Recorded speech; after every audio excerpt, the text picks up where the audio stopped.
सबका स्वागत करता हूं हमारे PSRM स्टडी चैनल में। आज हम लोग करने वाले हैं अपने क्लास 10th के second chapter nationalism in India से टॉपिक नंबर 2 आज हम लोग डील करने वाले हैं। ओके, इस टॉपिक में हम लोग देखेंगे differing strands with in the movement. ठीक है, यहाँ पे हम लोग देखेंगे कि गांधी जी जब इंडिया आते हैं, गांधी जी ने एक प्रोटेस्ट का एक नया आइडिया इंडिया में इंट्रोड्यूस किया है, सत्याग्रह का आइडिया। ठीक है ना, हमने पिछले टॉपिक में गांधी जी के 3 सत्याग्रह मूवमेंट देखे थे। तो गांधी जी का जो सत्याग्रह का आइडिया था, जिसमें आगे चल के गांधी जी अपने सत्याग्रह मूवमेंट में खिलाफत मूवमेंट को भी मर्ज करते हैं। ठीक है ना, गांधी जी ने खिलाफत मूवमेंट को सपोर्ट किया था। हम लोगों ने पीछे खिलाफत मूवमेंट देखा है क्या था, तो खिलाफत मूवमेंट को गांधी जी ने सपोर्ट किया और नॉन कोऑपरेशन मूवमेंट चलाया गांधी जी ने इंडिया में। ठीक है, तो जो गांधी जी का ये नॉन कोऑपरेशन मूवमेंट का आइडिया था, उसका इंडिया के लोगों ने, इंडिया में जो अलग अलग सेक्शन है, ठीक है, उन्होंने गांधी जी के नॉन कोऑपरेशन के आइडिया को कैसे इंटरप्रेट किया है, हम लोग आज के वीडियो में देखेंगे कि अलग अलग सेक्शन ने गांधी जी के नॉन कोऑपरेशन के आइडिया को किस तरीके से समझा और कैसे रिएक्ट किया है। ठीक है, तो ओके, तो हम लोग देखते हैं कि गांधी जी का जो नॉन कोऑपरेशन मूवमेंट है, उसका टाउन में क्या असर हुआ, जो अर्बन एरिया थे वहाँ पे इस मूवमेंट के क्या रिजल्ट देखने को मिलते हैं। ठीक है, तो हम देखते हैं कि गांधी जी का जो ये मूवमेंट है, अर्बन एरिया में मिडिल क्लास का पार्टिसिपेशन इसमें काफ़ी ज़्यादा होता है। Middle class participated in this movement. ठीक है, आप देखते हैं तो जो स्टूडेंट्स थे, जो गवर्नमेंट के स्कूल कॉलेज में पढ़ते थे, जो इंग्लिश मीडियम स्कूल्स कॉलेज में पढ़ते थे, तो वो स्टूडेंट्स ने क्या किए, अपने स्कूल कॉलेज को छोड़ दिया। जो इंडियन जो गवर्नमेंट जॉब में थे, ठीक है, चाहे वो स्कूल के टीचर हो, हेड मास्टर हो, कॉलेज के प्रोफेसर हो, कोर्ट के वकील हो, पुलिस में हो, ठीक है, आपको पता है कि यहाँ पे ज़्यादातर इंडियन ही अपनी सर्विस दे रहे थे ब्रिटिश आर्मी को। और गांधी जी ने आइडिया क्या दिया था कि if Indian would stop servicing और cooperating British empire, the British empire would leave India within a year. Gandhi ji ने सजेस्ट किया था ना कि अगर भारत के लोग ब्रिटिश गवर्नमेंट को सपोर्ट करना छोड़ दे, कोऑपरेट करना छोड़ दे, तो ब्रिटिश गवर्नमेंट ऑटोमेटिकली 1 साल के अंदर इंडिया को छोड़ देगी।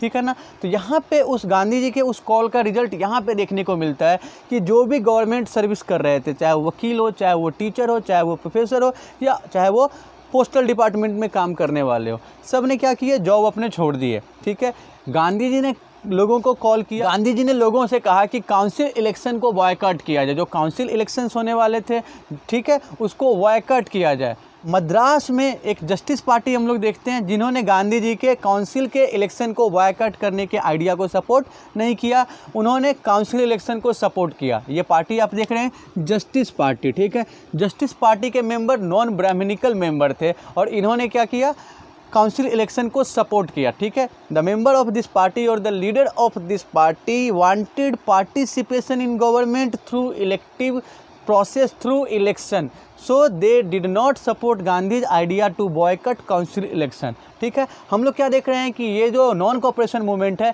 इसका टाउन्स में क्या इम्पैक्ट पड़ा है, टाउन के लोगों ने, मिडिल क्लास ने कैसे पार्टिसिपेट किया है। ठीक है, फिर हम लोग देखते हैं कि ये जो नॉन कोऑपरेशन मूवमेंट है, इसका इम्पैक्ट क्या पड़ा है, इसके रिजल्ट क्या थे। ठीक है, तो आइए देखते हुए चलते हैं नॉन कोऑपरेशन मूवमेंट के रिजल्ट को।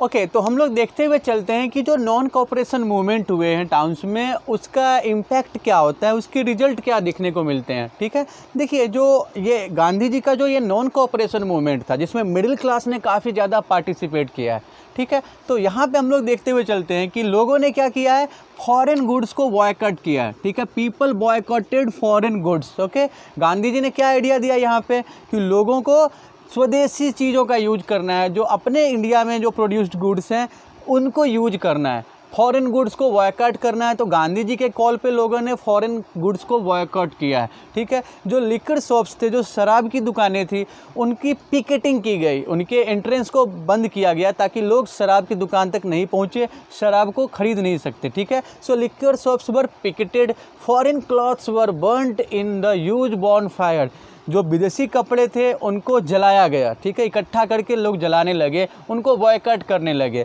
इवन जो इंडियन ट्रेडर्स थे, जो फॉरेन गुड्स में ट्रेड कर रहे थे, ठीक है ना, उन्होंने भी क्या किया, उन्होंने भी फॉरेन गुड्स में ट्रेड करने से मना कर दिया। देखिए, ये सिचुएशन ना काफ़ी सिमिलर नहीं है अभी के प्रेजेंट सिचुएशन से। अभी आप देख सकते हैं कि हमारे जो पॉलिटिकल रिलेशन है चाइना के साथ, वो थोड़े से टेंस्ड है। ठीक है, तो हमारे इंडिया में भी अभी ऐसा सेंटीमेंट आप देख सकते हैं, महसूस कर सकते हैं कि लोग चाइनीज़ जो गुड्स हैं, चाइनीज़ जो भी आइटम्स हैं उसको बॉयकॉट कर रहे हैं। इवन जो ट्रेडर्स हैं, आप न्यूज़ में खूब देखते हैं ऐसी चीज़ें कि ट्रेडर्स भी अनाउंस कर रहे हैं कि वो अब चाइनीज़ गुड्स में ट्रेड नहीं करेंगे। अभी रिसेंटली गवर्नमेंट ने 59 ऐप्स को बैन किया है, ठीक है ना। तो अभी अपने इंडिया में भी आप देखिएगा तो एंटी चाइनीज़ सेंटीमेंट बना हुआ है ना, जबकि हमारे यहाँ पे चाइनीज़ गुड्स के ज़्यादा यूज़ हम लोग कर रहे थे, सर्विस ज़्यादा यूज़ कर रहे थे।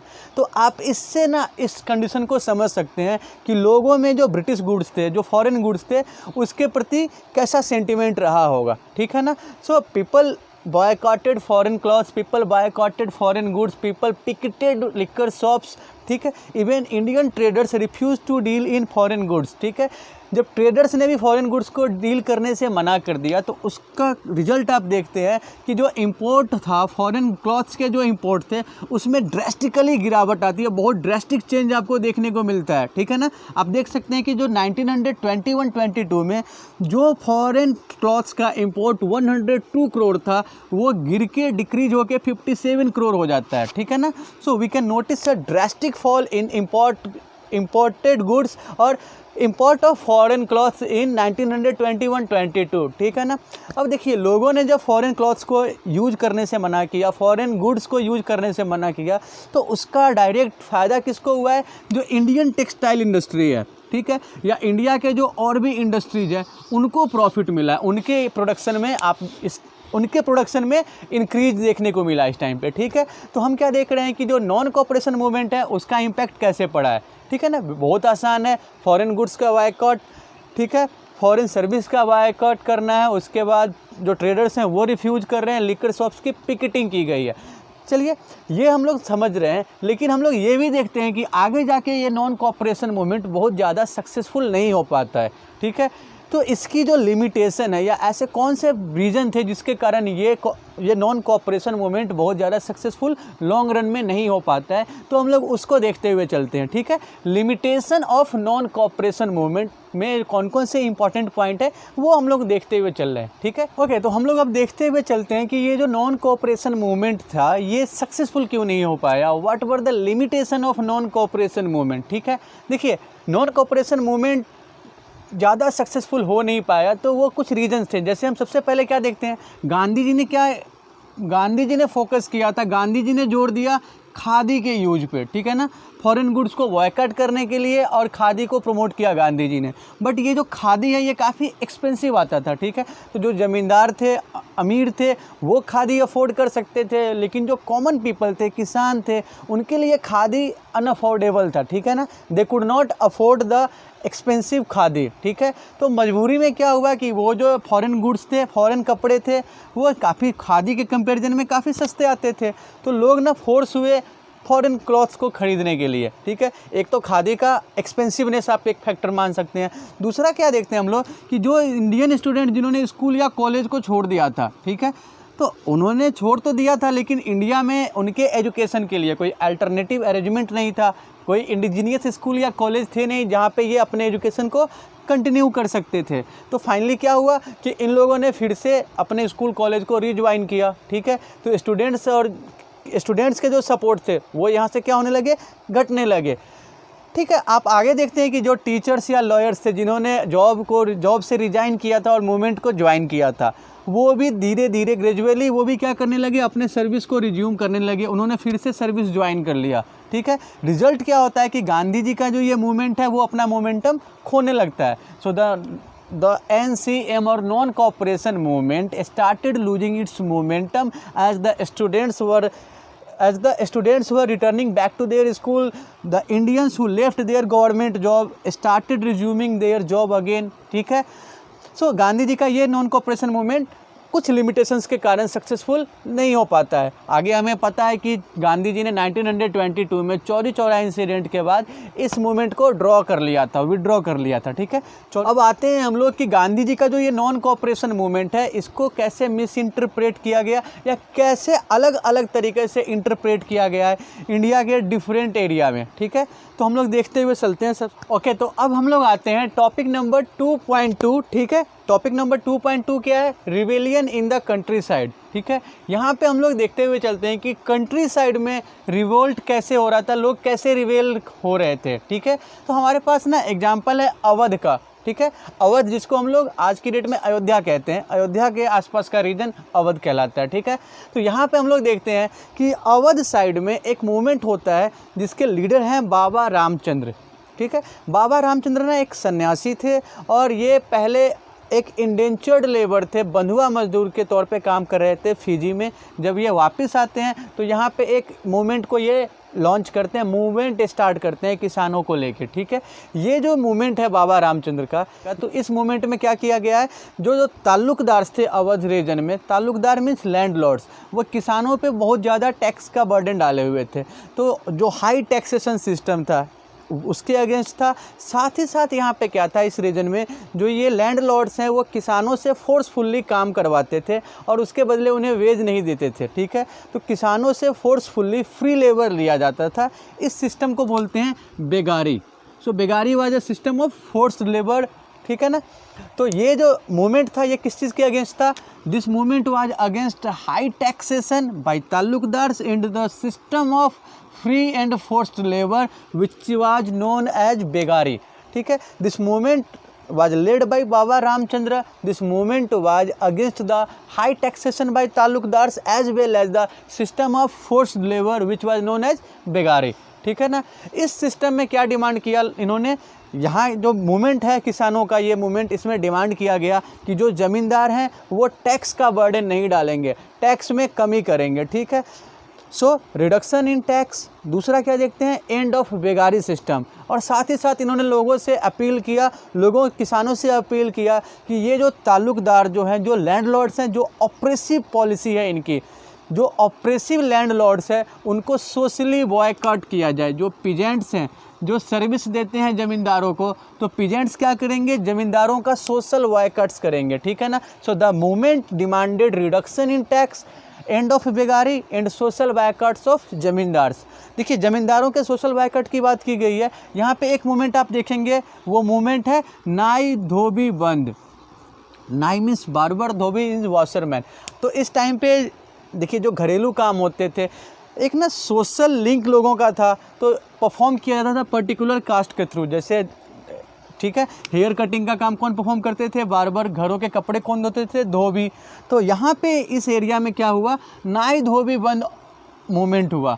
यानी जो नाई या धोबी ज़मींदारों के घर में अपनी सर्विस देते थे, ठीक है, तो अपनी सर्विस से ज़मींदारों को डिप्राइव करेंगे, ये अपनी सर्विस ज़मींदारों को नहीं देंगे। ठीक है ना, ज़मींदारों को सोशली बॉयकॉट किया जाएगा। सो इन many places nai dhobi bans were organised to deprive landlords of social services by barber and washerman. ठीक है ना, सो अगर नाई धोबी बंद किया है तो हम बता सकते हैं कि it was a boycott of zamindars by barber and washerman to deprive their services. ठीक है ना, उसके बाद देखिए इसी टाइम पे आप क्या देखते हैं कि जो पंडित जवाहरलाल नेहरू है वो 1920 के आसपास इस रीजन में टूर किया करते थे। क्या देखते हैं कि पंडित जवाहरलाल नेहरू 1920 के आसपास अवध के रीजन में घूमा करते थे, लोगों से मिलते थे, लोगों से बात करते थे, उनके सिचुएशन को समझते थे।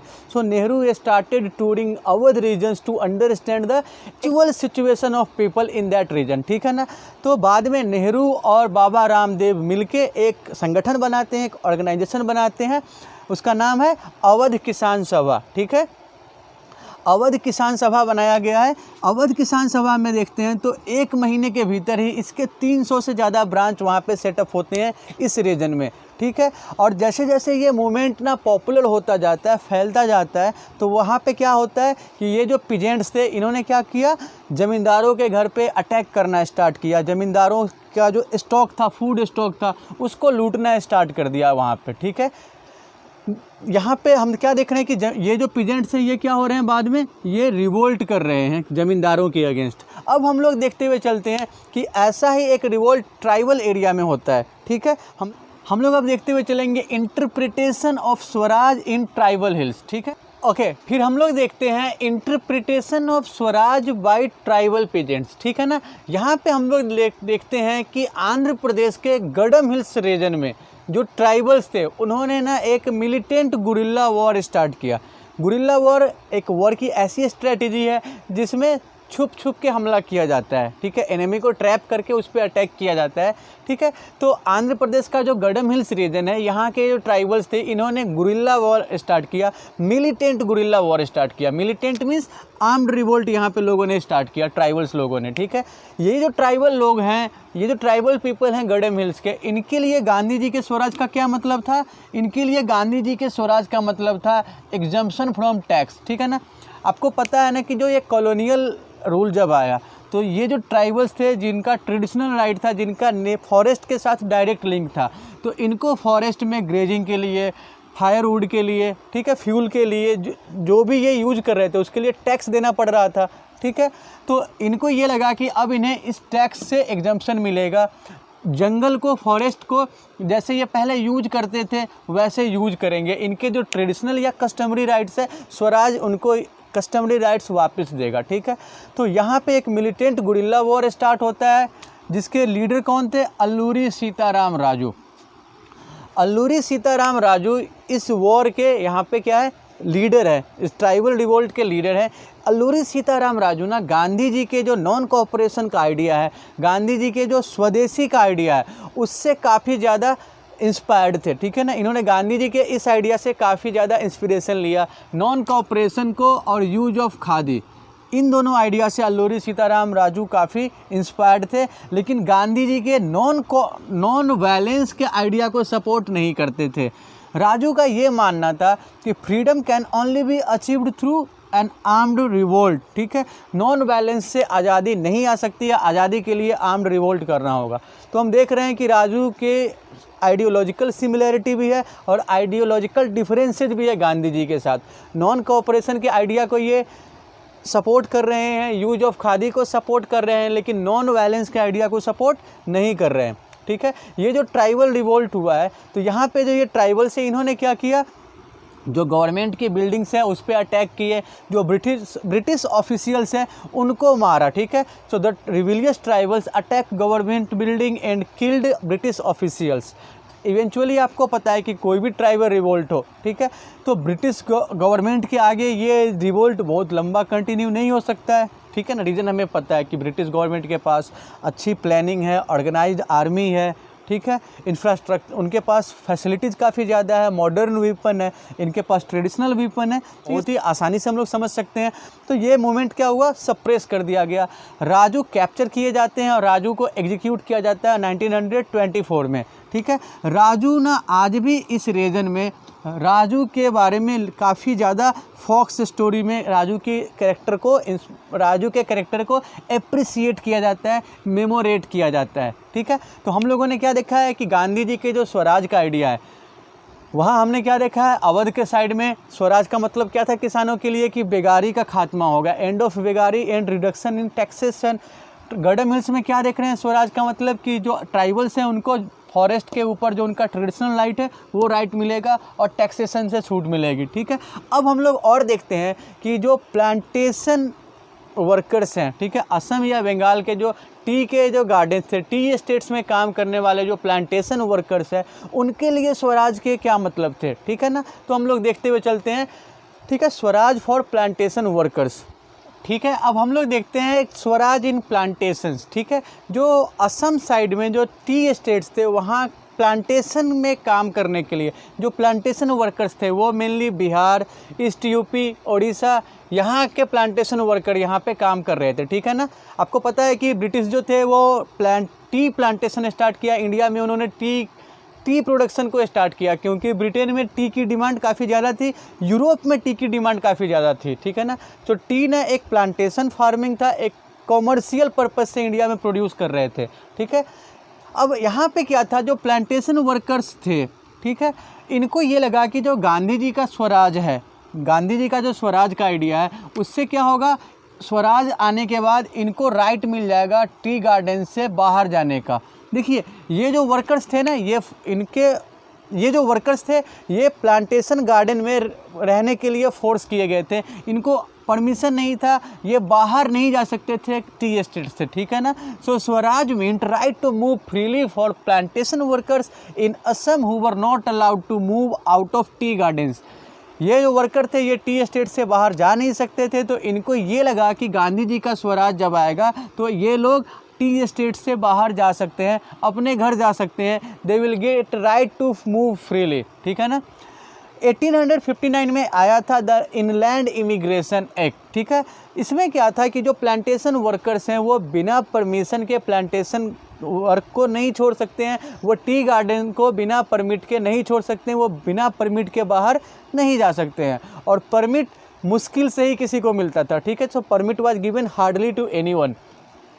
What was the inland immigration act, ये देख लीजिए, 1 नंबर में यह क्वेश्चन आता है, ठीक है। So what was the inland immigration act of 1859? The Inland Immigration Act of 1859 restricted workers to leave the garden without permit, and the permit which was hardly given to them, ठीक है, permit जो मुश्किल से ही उनको दिया जाता था। उसके बाद हम लोग क्या देखते हैं कि जब वर्कर्स ने सुना कि गांधी जी का स्वराज आएगा, ठीक है, workers when the workers heard of swaraj they left the plantation gardens hoping for lands in village by the Gandhi raj. उन जो प्लांटेशन वर्कर है उन्हें ये लग रहा था कि गांधी जी के स्वराज से इनको गांव में ज़मीन भी दिया जाएगा, तो वो लोग ज़मीन की उम्मीद में प्लांटेशन जो गार्डन है उनको छोड़ के जाने लगे, बाहर निकलने लगे। और इंडिया में उस दिन स्ट्राइक था जिस कारण से ट्रांसपोर्टेशन सारे बंद पड़े थे, ठीक है। तो ये जो वर्कर्स जो टी गार्डन से बाहर आए थे ये बेचारे पकड़े जाते हैं, जो ब्रिटिश फोर्स है इनके साथ काफ़ी हार्शली पेश आती है, इन्हें बुरी तरीके से पीटती है और फिर से इन्हें फोर्सफुली टी गार्डन में डाल दिया जाता है, और ये बेचारे कभी भी अपने ओरिजिनल प्लेस पे, कभी भी अपने नेटिव प्लेस पे वापस नहीं जा पाते हैं। तो हम लोगों ने क्या देखा है कि गांधी जी के आइडिया को, ठीक है, सोसाइटी के अलग अलग रीजन में हम क्या देख रहे हैं, अलग अलग सेक्शन ने अपने हिसाब से इंटरप्रेट किया। So there was different meaning of swaraj for different section in society. तो आज के वीडियो में हम लोग इसी टॉपिक को टॉपिक 2, 2.1, 2.2 एंड 2.3, ठीक है, प्लांटेशन इन कंट्रीज हमने क्या देखा है, नॉन कोऑपरेशन मूवमेंट को कैसे इंटरप्रेट किया गया है, हमने देखा कि अवध या कंट्री साइड में कैसे इंटरप्रेट हुआ है, ट्राइबल साइड, ट्राइबल हिल्स में ट्राइबल्स लोगों ने कैसे इसको इंटरप्रेट किया है, और प्लांटेशन वर्कर्स ने कैसे गांधी जी के आइडिया को इंटरप्रेट किया है। तो आज के वीडियो में हम लोग इसी टॉपिक को डील कर रहे हैं, ठीक है। मैं उम्मीद करता हूँ कि इस वीडियो को आपने काफ़ी अच्छे से समझ लिया होगा और इस टॉपिक में आपको कोई प्रॉब्लम नहीं होगी। अगर फिर भी कोई प्रॉब्लम आती है तो आप स्क्रीन पे फ्लैश हो रहे व्हाट्सअप नंबर पे अपने प्रॉब्लम शेयर कर सकते हैं। अगर आपको ये वीडियो पसंद आया तो आप प्लीज़ हमारे चैनल को लाइक और सब्सक्राइब कर देंगे, और अपने वैल्यूएबल ओपिनियन और सजेशन आप कमेंट बॉक्स में भी शेयर कर सकते हैं।